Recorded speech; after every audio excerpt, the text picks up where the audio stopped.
Hi, everyone, and welcome back to Brian's Horror Corner, and welcome to this horror movie review. It's part of my summer horror movie series, the month of July here. Today, we're going to go ahead and take a look at a horror anthology movie, a summer horror anthology movie, and that is Campfire Tales. Now, some of you might be saying, wait a minute, you already reviewed Campfire Tales earlier in this series. There's actually two movies that are entitled Campfire Tales, both horror anthologies. The one that I reviewed earlier was from 1997 with James Marsden, Amy Smart, and Christine Taylor. The one I'm going to be reviewing today is the one with Gunnar Hansen from the early 90s. This is from 1991.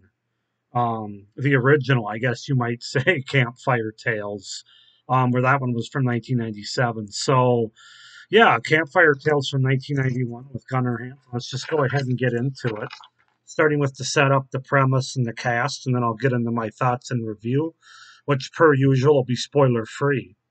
So, Campfire Tales is a 1991 American anthology horror film written and directed by William Cook and Paul Talbot. The film is about a group of teenagers telling ghost stories around a campfire. One of the storytellers is horror legend Gunnar Hansen. The movie also uses many elements from famous horror stories and directors, Lucio Fulci specifically.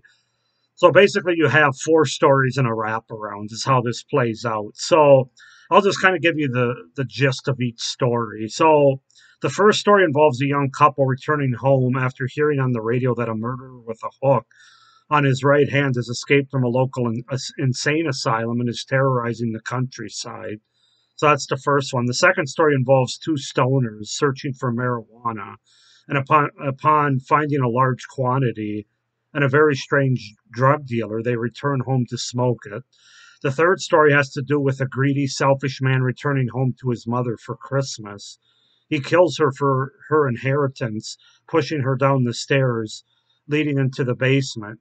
He leaves the body and heads over to his brother's house to watch his two children while he and his wife leave for the emergency room due to the husband breaking his arm putting up their Christmas tree.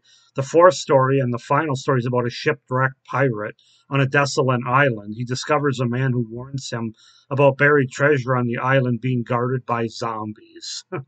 So those are your four stories, and then, as it said, the wraparound story has to do with Gunnar Hansen telling stories to these teenage boys around a campfire. That's the wraparound story, which that's been done before in other movies, obviously. As far as the cast goes, I'm not going to list everybody because there's way too many cast members. But from the Campfire wraparound segment, we have Gunnar Hansen, of course, as Ralph. Robin Roberts as Jason. Tress Holton as Billy, and Courtney Ballard as Danny. The second story entitled Overtolk, we have Jeff Jordan as Chris and David Avon as Larry, the two stoners. And then from the final story, Skull and Crossbones, we have Lawrence E. Campbell as the pirate. And then there's obviously a lot more people in this movie than that, but that's what I'm going to go with. So yeah, that's the setup, the premise, and the cast for Campfire Tales, the 1991 Campfire Tales. As far as what I thought about this movie, I enjoyed it. I thought it was good. It is much more low budget than some of the other ones, including the 1997 Campfire Tales. Um, but it definitely has a lot of entertainment value. A lot of things I really liked about it. So let's just go ahead and get into it, starting with the pros or the things that I really liked about the movie. So, for being such a low budget movie, all the segments were pretty entertaining. I thought all four stories were good on into themselves for what they were. I didn't feel like there was a bad segment in the bunch, which when it comes to horror anthologies, that's always a win and a pro for sure. Um, Unlike other ones, though, I actually thought they got better as they went on. In fact, the, the last two stories are definitely the best of the four, in my opinion. But as I said, all four are really solid. There's a nice variety of horror subgenres as well. You have a slasher segment in the first segment, or the first story. You have body horror in the second segment. You have I guess creature feature, you might call it, in the third story. And then you have zombies, of course, in the fourth story. So a nice variety, kind of hitting different subgenres of horror there as well. One of the things that really stood out to me in this anthology is the wonderful makeup effects throughout this whole movie, especially as it relates to the zombie pirates that show up in the final segment, the drug, the body horror in relation to the drug second story, and even the Christmas segment in the third story. There's very good makeup effects, very effective, and to me, it was a very pleasant surprise, especially once you start the movie and you kind of realize that it's on the lower budget scale. As you can see, this version that I have was put out by Sub Rosa Retro. Um, and I don't know where she comes from. She's not in any of these stories. So I'm not sure why they used her there. I guess it's just kind of part of the poster. But yeah, I was very pleasantly surprised by the makeup effects. For the money that they did have in making this movie, clearly they put it on the right places, in my opinion, or they spent the money in the right places, I should say, and that's on makeup effects, that's on gore and blood. Yeah, just really, they really did a good job of putting their resources in the right places, so to speak. But yeah, the makeup effects definitely stand out. There is a lot of good blood and horror, a lot of good blood and gore, I should say, throughout the entire movie. All the segments, really, which make for a fun and interesting watch. I really wasn't expecting that again because of the low budget quality that this movie was obviously made on.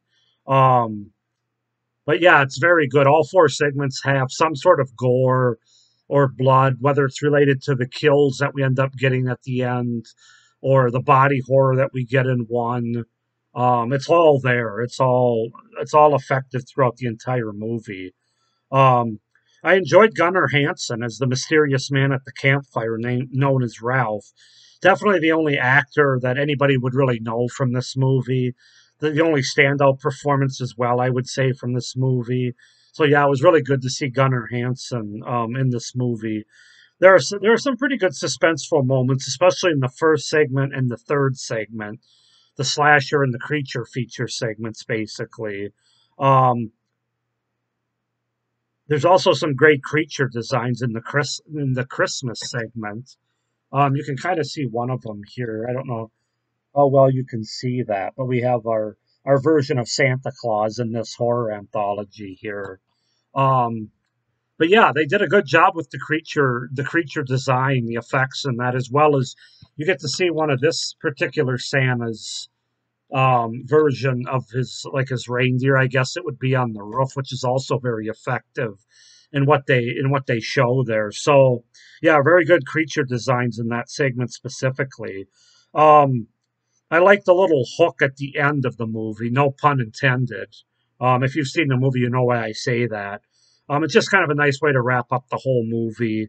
And again, it isn't groundbreaking. It isn't one of the best twists, or certainly the twist in the 1997 Campfire Tales is a lot better than this one. But for what this one was, I thought it was effective and I enjoyed it. My favorite segment of the three would probably have to be the Christmas one, the creature feature, if you will, the third segment. Then I would probably say after that I'd go with the final segment, the pirate zombie segments. And then I would go to the second segment after that, which is the body horror with the two stoners trying to get the marijuana. And then finally the first segment, which is sort of your slasher, the guy with the hook that's on the attack. But as I said, all four segments are good. Even in that ranking, I still enjoy the hook segment, the slasher segment. It's just my least favorite of the four, that's all. But overall, I can say that this is a fun and engaging movie, a fun and engaging horror anthology from the early 90s. And it's definitely worth a watch, and it's definitely worth owning. Now, it's tough to own it. Now, I had to spend quite a bit of money to get this movie because it's out of print, and I believe it has been for some time. This is a 2002 release or 2003 release from Sub Rosa, and I believe that might have been the last time that it was released. I'm not really sure. Um, but if you can find it, it's definitely worth owning, worth buying, even if it's more than 20 or 30 bucks, in my opinion, especially if you're a fan of horror anthologies like I am. So yeah, those are the pros, or the things I really enjoyed about it. It's definitely not a perfect horror anthology movie. So let's get into some of the cons, or the the things that I didn't enjoy as much about it. A lot of them are related to the fact that this was a lower budget movie, and that's never more evident than when you first start watching it. Just in terms of the shooting style and the way that the movie looks, it's very low quality, very grainy. They definitely look like they shot it on a weekend, like on a uh, not necessarily top of the line filmmaking cameras and things like that. Um, some of the things that throughout the movie are kind of hard to see because of that shooting style.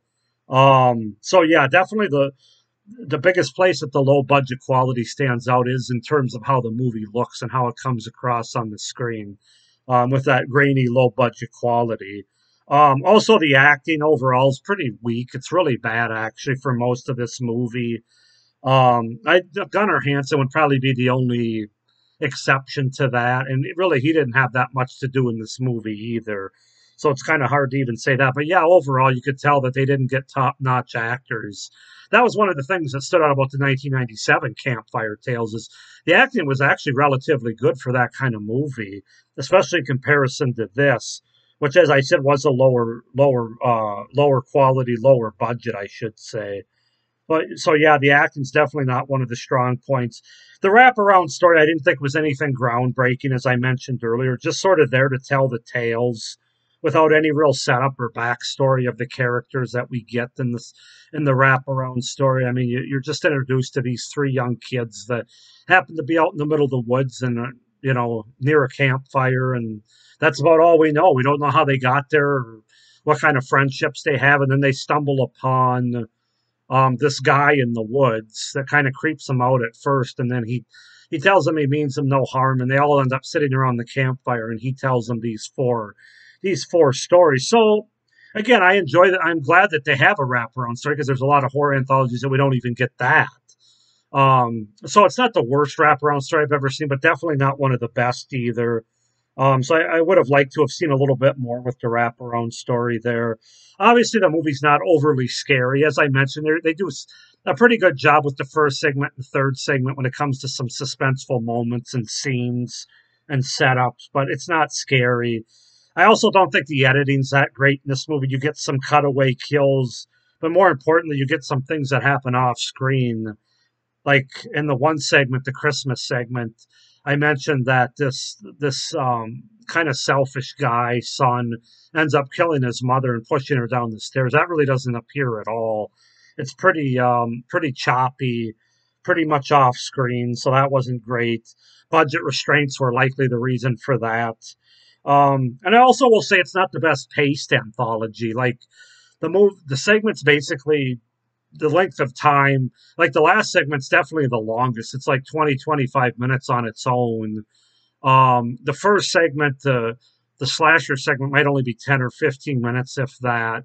So I don't know that they might get longer as they go. The last two stories, as I said, definitely have more backstory, or they're better told stories besides having some cool gore and makeup effects. Where the first two stories with the body horror and the slasher are just kind of, we don't really get a lot to go on. It's more about the gore and the body horror elements, the makeup effects that are impressive in those. So by that logic, obviously the stories get a little bit longer as the movie overall goes on. But as far as the pacing, it's not the best overall paced horror anthology movie that I've seen. But that's really about all I can say as far as negatives for the movie, mostly related to the low budgetness of it, as I said. But even with that, being a low budget movie, they did put their money where their mouth was, so to speak, or where the gore and the blood.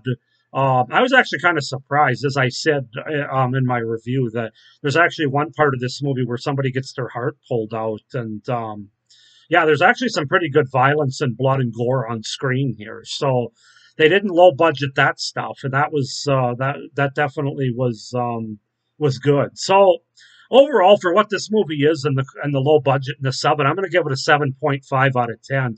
I really enjoyed it, and I'm glad to have it in my collection. And if you have access to it, I would definitely check it out. It might be on YouTube. Don't quote me on that, but I would check it out. I haven't looked myself, but it's worth it, especially if you enjoy horror anthologies. It's worth a watch, and if you can find it to own, I would definitely jump on that as well. So 7.5 out of 10. Really enjoyed this version of Campfire Tales from 1991 with Gunnar Hansen. Go ahead and comment down below if any of you guys have seen 1991's Campfire Tales with Gunnar Hansen, what you think of it. Please like this video and hit the little notification bell down below so you don't miss any of my upcoming reviews for this series, which there's only one more review left for this series as we're at the end of July here. And be sure to subscribe to my channel so you don't miss any of my great horror content, even going beyond this series throughout the rest of the year. So I hope you enjoyed this review. I hope you're enjoying this series. Thank you for watching. Hope you're doing well. Have a good day, but stay scared. Bye.